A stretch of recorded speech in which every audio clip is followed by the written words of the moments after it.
గుర్తించుకోండి, 2004 మీరు దేశ నాయకులు ఎలాగైగా అవ్వాలి. నేను ఇచ్చిన సలహాలన్నీ అప్పుడు మీరు ఫాలో అయ్యారు. ఇప్పుడు నా సలహా తీసుకోవడానికి ఇష్టం లేదు సరికదా? మీ బాలకృష్ణ అల్లుడిని గెలిపించడానికి నన్ను కూడా 6 లక్షల ఓట్లు నావి ఈవీఎం ట్యాంపరింగ్ చేసి ఇంత శత్రువుగా నన్ను ఎందుకు చూస్తున్నారు?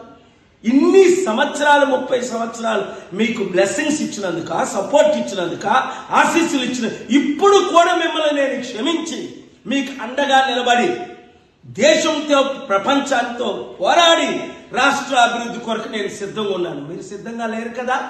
ఆలోచించండి, దైవ నిర్ణయాలు తీసుకోండి.